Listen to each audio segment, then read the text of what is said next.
So I'm a partner at BOYNECLARKE in Halifax, and my practice is focused on corporate law, tax law, and estate planning, primarily for business owners and philanthropists. And I came to choose it inadvertently, really. I initially enjoyed the challenge of learning a complex area of the law, and I continue to choose it because as I've gotten a more firm grasp on those areas of the law, I enjoy taking those tools in my toolbox to work. What I really enjoy are the clients that I work for and helping them to find solutions to some of the problems and opportunities that they're facing. When I practice, I try to speak about the law and the legal issues my clients are facing in a way that's meaningful to them. And that might mean using non-legal terms to describe legal problems. It might mean giving context to a legal issue that my clients are facing so that they can understand why the legal issue exists. But I try to make the issues that we're dealing with together make sense to them. And in effect, I become a legal translator in some ways. And I think that the people who retain me and who stay with me as my clients value that approach. I had an early experience with a mentor.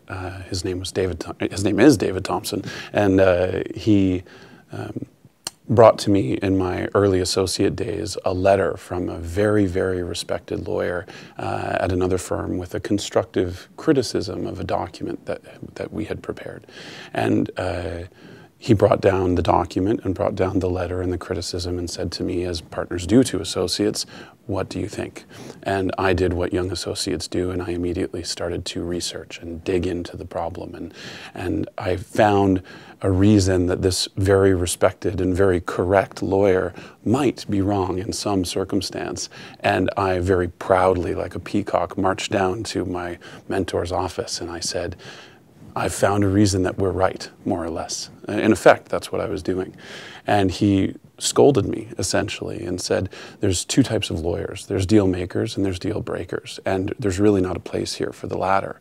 And that sounds harsher than it was, but he was getting my attention to create a mentorship opportunity. And from that point forward, he taught me that one of the best things you can do as a lawyer, especially a lawyer who's advising business people, is to not get in the way of what they want to do. Protect your clients, look out for them, but help them achieve what they came to you to try to achieve. And putting your own ego or your own desire to be right into the equation isn't about client service. And of course, that very senior lawyer was right, that even if there might be a problem, we should have just addressed the change because that was what was in the client's interest rather than what was in my interest.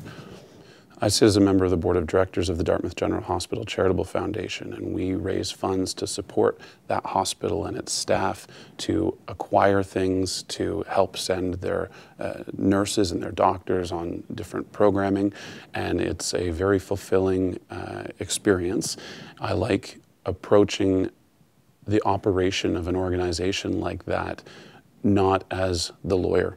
I bring my legal skills into that role without a doubt and my legal experience, but people aren't coming to me with a set problem, and when the clock's not running, you approach problems differently. And so it's been a very good experience for me in doing things that aren't within the range of problems that I would normally address in a day for a client, and also in addressing some of the same issues, but not as the lawyer.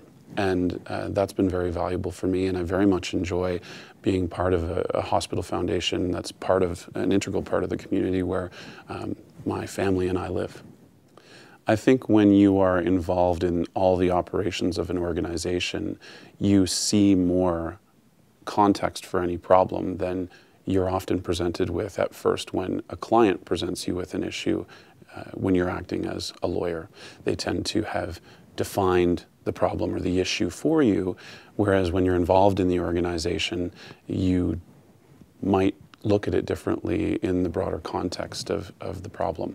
And so when I'm addressing an issue that engages my legal skills on the Hospital Foundation board, I get a chance to see those problems differently. I also get to see problems that aren't legal, which is nice.